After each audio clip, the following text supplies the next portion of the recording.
I've been away for a while, but just took a year off or so, but I'm trying to get back into it. Maybe this time we'll do something different and do a little bit of Cinema 4D with my procedural eggs. So all of this was done basically with just a displacer modifier. Alright, so we're going to start with just a new Cinema 4D file, and what I like to do is just put my front to where the front is. And to make these eggs, I'm just going to use real world sizes, and again I'll just do everything procedurally.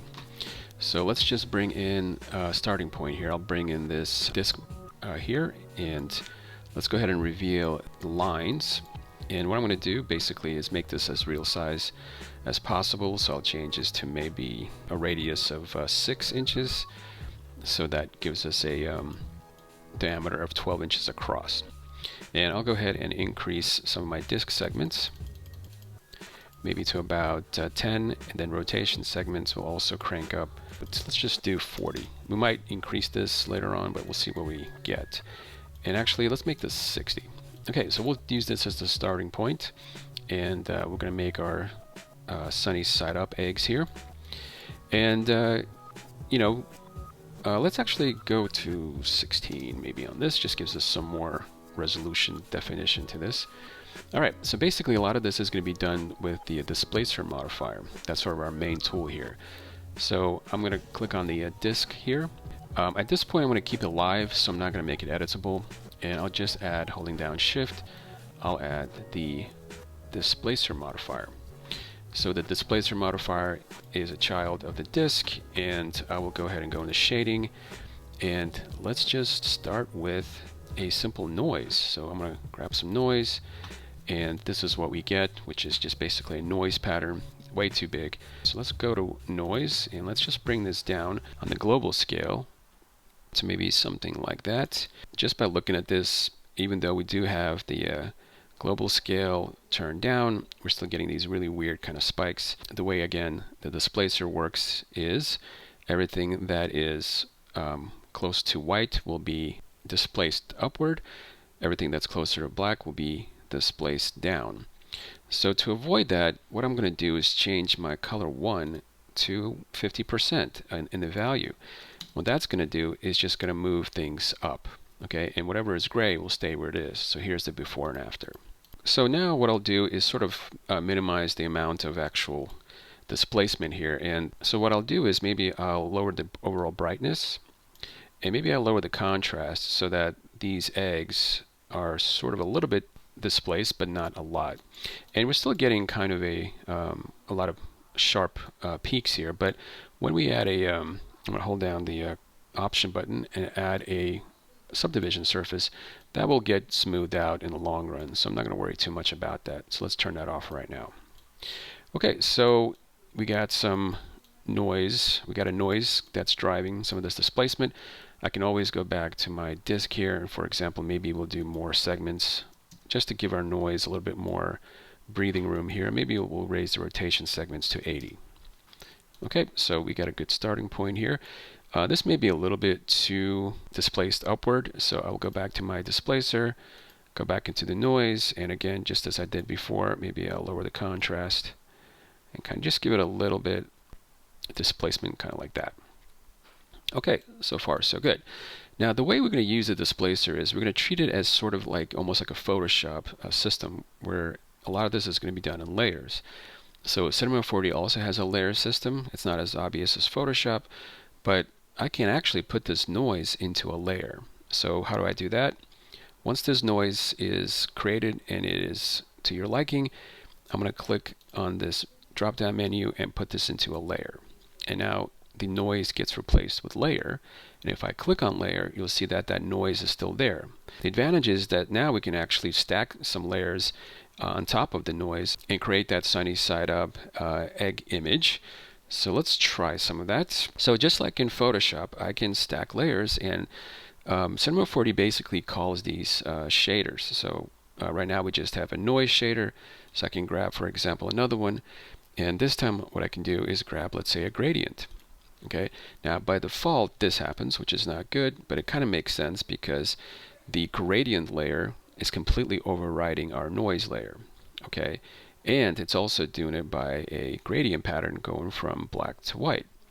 So let's try this. Let's go ahead and click on the gradient icon here, and we'll change this to circular. Okay, and then we get this kind of thing.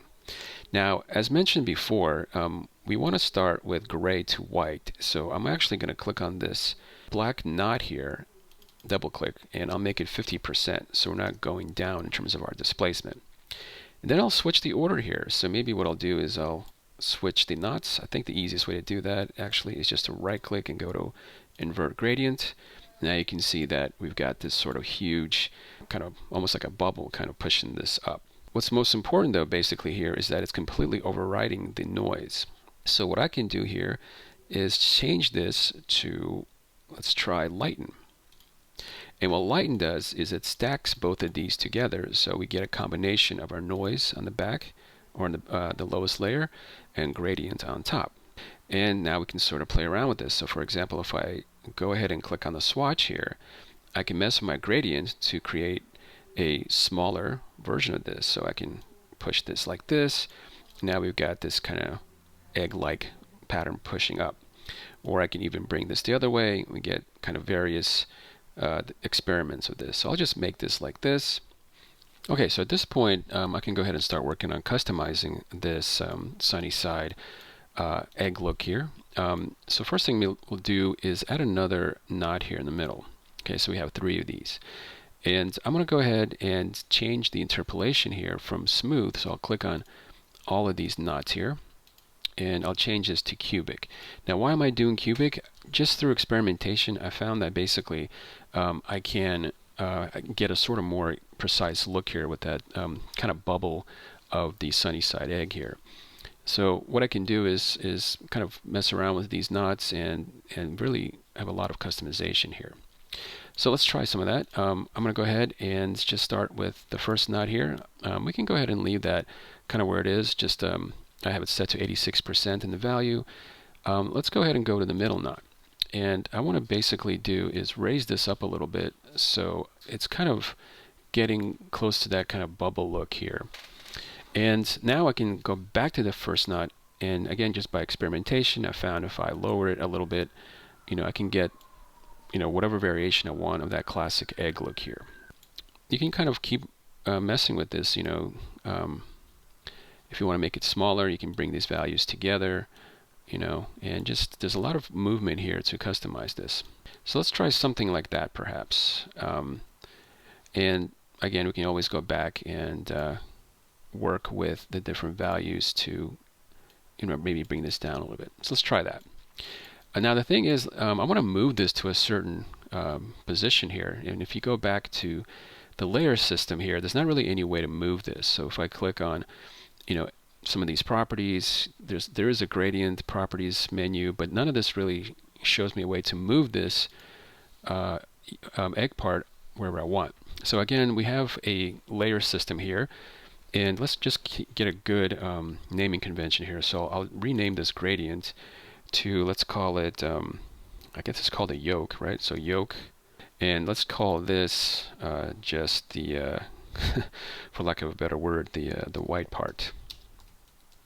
And so we have yoke 1 and white part, and we can keep sort of embedding these in layers. So I can grab my yoke 1, right click, and then just put it into a layer. So now if I go inside this layer, this is where my yoke 1 exists. Now having done that, now I have the advantage of grabbing an effect. In this case, I'll do a transform, and there's a move property in the transform. So I can move this on the X value here and just kind of bring it maybe to this side. Okay, and you can see it sort of popping up there. All right, so that's one way to move that. Let me just make it a little bit more to the side here. So now I can go back, and yes, I would need to rename this again. So if I double click, I can call this yoke 1 again. And now I have that. So I can also, since it's its own shader now, I can duplicate it. So right click, copy shader, right click, paste shader. And now I have 2 of these. Now be careful because both of these yokes need to be set to lighten. And let's rename this one yoke 2. And again, I'll go inside there, and this one I'll move to the other side perhaps. Let's just kind of keep clicking here, move it there.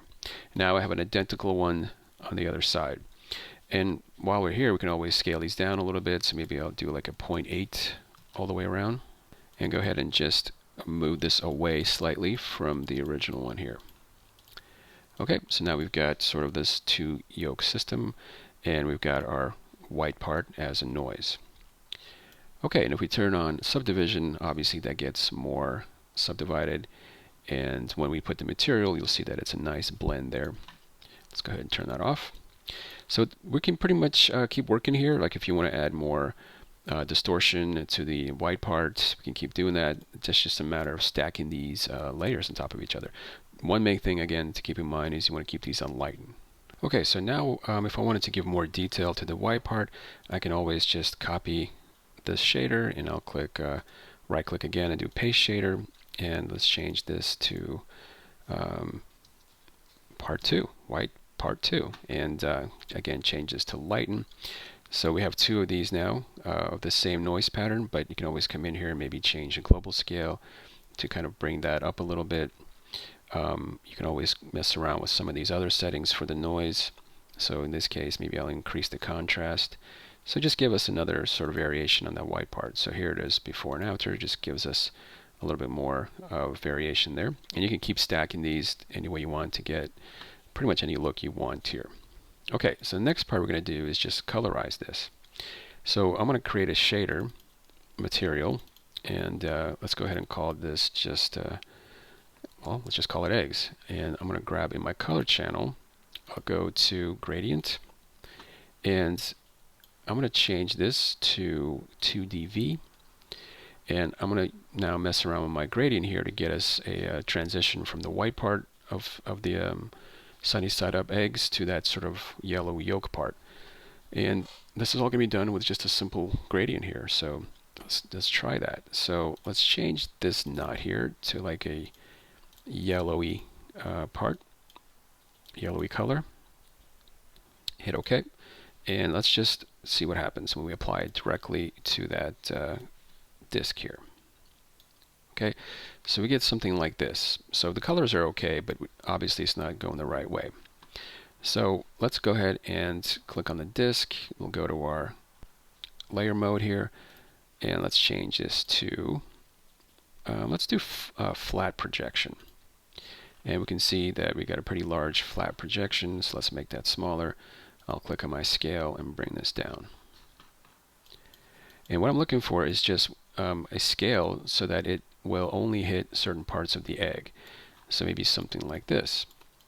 And now I can also move this up, and you can sort of see how I'm starting to get just the yellow part with the eggs here. Now, to make the eggs just be white so that none of this other yellow is bleeding there, just through trial and error, what I found is what really works well is if I go to the material tag, uncheck tile, and I'm going to sort of squeeze down the y-axis and scale and get a pretty narrow projection here in the flat projection. So if I move this up, I should be able just to get only the part that I want. Again, in my experiment here a little bit, that yolk color. So maybe like this. Okay. Now, if you're getting some of these other elements, that yellow color, some of them might be too high, so you can always go back and, for example, in this case, I could go back to the second part. Let's see. Yeah, so that second part really is what's driving some of these peaks here. So let's try lowering the value on that second part for the contrast. Let's bring that down. All right, cool. So maybe something like that.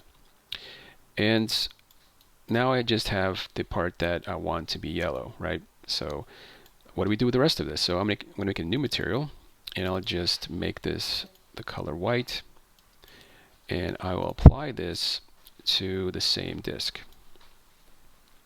And the way this works is the more dominant material will be towards the right, so I'm just going to grab this white part and move it left. And now the rest of that part, if I turn off the shading here, you can see is not in play in terms of the yellow here. All right, so now we've got just that yellow gradient hitting the part I want on the sunny side up here. And again, you might need to experiment with this. I'm in layer mode, so you might need to bring this down, but you don't want to get these guys. Just bring this back up until you get that part only. Okay, so there we go. Maybe something like that.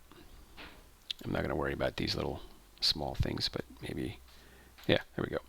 Okay, so if we look at a reference, and I'm looking at a reference in the other screen for sunny side up, it's not a consistent color like this. There's actually a little bit of gradation going from this outer part to the center of the yolk here. So let's do something with that. And again, I'll work in my color gradient. So let's go ahead and add another color here before the main yellow. So I'll click on that, and I'll go ahead and make it more orangey. Okay, and you can see that now we have this brighter part here, and then the center gets orange. So let's actually reverse that. So I'll go ahead and push this the other way, so we get something like this. Okay, and now we've got that classic kind of yolk look to this. Again, you can kind of stylize this by just moving around some of these values in the gradient. You could even actually push another knot here and push it towards the white part. So it kind of has a nice fade there, you know, between kind of going to white, then going back to orange, then going to yellow here. Okay, so maybe something like this. All right, so that looks okay. Let me, maybe what I'll do is I'll lower the value of that white here just a little bit. There we go. Great, and so now we've got pretty much all the yolks colored the way we want, and we've got our main part here. Okay, so the final part is the rendering and enhancing the materials here. So I'll go ahead and if I just do a quick render, kind of looks pretty blah. There's not really a lot of life to this, but we'll go ahead and fix that. So I'll go back into my, let's call this, rename this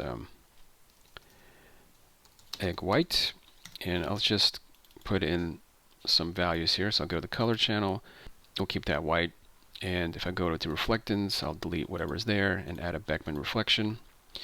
Don't want it to look like this because it's not a mirror, so I'm going to change my Fresnel to dielectric. And I'll keep this value for to default for right now, but ultimately I need to make this into a physical system here. So I'm going to change some render settings. Let's change this to physical. We'll add some global illumination, and if we go into the scene menu here, I'm going to add the sky object. And what works most of the time is I'm just going to grab whatever HDR I can find that came with Cinema 4D. I'll make a new material, and I will load this into the luminance channel. So a really appropriate one I think here is this kitchen. So I'll just push this into the texture, and I will then copy this onto my sky object. Great, so now we've got, if we look around here, we've got some reflection, and if we do a render now, we should get a nice sort of reflective edge here. We're still kind of working, so let's go into the egg part of this now, the yolk. Let's actually rename this yolk. And do the same thing. We'll change the, we'll get rid of the whatever is in the reflectance channel, and we'll add a Beckman reflection, layer Fresnel, dielectric, and let's make sure though the color gradient, the white, is the same white as the egg white part. Yeah, so let's go ahead and just angle this a little bit. Let's see if we can get a slightly better result here. Okay, good. So we got some reflections, not quite as reflective as I want yet, but we'll fix that. But this is sort of taking shape, and we can keep tweaking this. I can go back to the gradient. Maybe I really want this orange to stand out, so I'll increase its saturation here. And let's just do another rendering. Okay, good. So we're sort of getting there. Let's add some ambient occlusion as well. So let's go to ambient occlusion, bring that into our scene. Do another render. Okay, so we're sort of getting there. Only thing is this egg is pretty flat, so let's give it a little bit of thickness. So I'm going to go to my disk image here, and I will add a cloth modifier, cloth surface actually, and I'll put this above my disk here and feed that disk into that. What this is going to do, the cloth surface is sort of Cinema 4D's way of adding thickness I'll lower my subdivision to 0 and just give it some thickness. Now if I do that, that's not quite right, so let's change the thickness to minus 0.5, let's say. Still pretty big, so let's do minus 0.15. And now we've got some thickness. Maybe that's still too much. Let's do minus 0.1. Or maybe minus 0.05. Okay, good. So now we have some thickness to our eggs. Let's go ahead and turn on subdivision and just do another render. Okay, good. So we're sort of getting to where we want. I'll go back to the gradient. I'm just going to mess around with some of these values. Maybe I'll make the yellow more saturated and more yellow, perhaps, kind of like that. And we can keep sort of experimenting here. All right, so one thing I don't like is I don't think this yolk material is going far enough. So what I'll do is if I push this down too much, I keep getting these little side other sections lit up here. So maybe what I'll do is I'll increase the scale a little bit, and maybe something like this perhaps. All right, let's do another render. Okay, so how do we avoid these little things here that I don't want to be yellow? So maybe what I should do is I can go back to that displacer again, and let's just see. So what's causing that? It seems like a lot of that is in part 2. I can just turn it off. If I want something more subtle, or bring it back and go back to the contrast and lower that down. Maybe decrease the brightness. So maybe we'll kind of keep it like that. And then if I raise this up a little bit, most of that stuff should be gone. All right, so let's do another render. Okay, sort of getting there. One thing that I want to do is really increase the reflection in these. So maybe I can play around with my angle here. If I go to my sky object, maybe I can rotate around the scene. Maybe I'll put this bright part on this side here. And let's add a camera, by the way. Let's just put a camera in our scene. Hit render. There we go. So we're sort of getting that nice reflection there. A lot of that's based on the Fresnel and the angle that our camera is in, because the more at an angle it is to this bright light here, the more reflective I think it's going to be. Okay, cool. So now we're getting some really good reflections. And our eggs are starting to look pretty good here. So the final thing we can do is let's just bring in a pan, because I think we had that in our original scene, and we'll just put this inside a pan. If, by the way, these eggs are a little bit too circular, we can always put them into a bool operation. So if I look at my view from the top here, I can create a bool. Let me turn off the lines here. So I can sort of draw out a not so regular egg pattern, perhaps something like this. Okay, and then I can go back into my original view and just kind of move this over my eggs here. But before I do that, let's go ahead and extrude this. Not that much. We'll do maybe like a 1. And let's change our spline so that it's nice and smooth here. So if I right click, go to soft interpolation, and you can change that around as you like. And then we can put this over our eggs. Make sure there's an overlap. You can always change this as well. So if you drew it not the way you want, you can always change it up a little bit better. Okay, so this thing is not bad. It's a little bit too big, so let's make this smaller. I'll bring the whole thing down. And just as long as it captures most of that, so maybe like that. And again, we can always tweak some parts of this. Grab this and kind of tweak it out. Okay, good. So now let's go ahead and add a bool object. And I'll feed both of these in there. And let's go ahead and click on bool, and we'll do an intersect.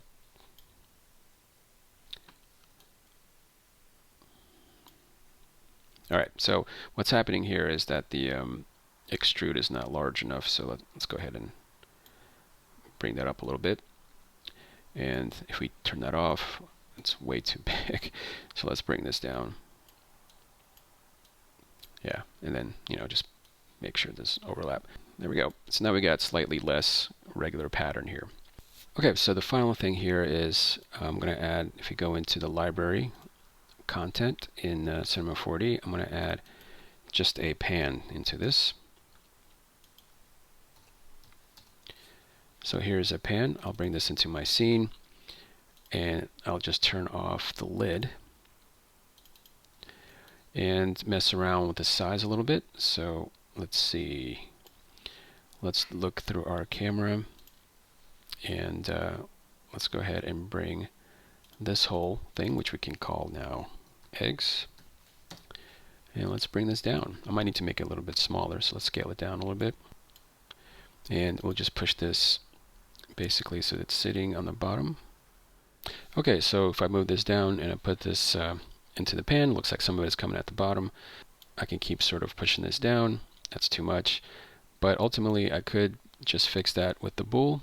And if I go into the spline here, and if I just move this point, I think here a little bit, and this one inside, that more or less should fix that. So here's the final render.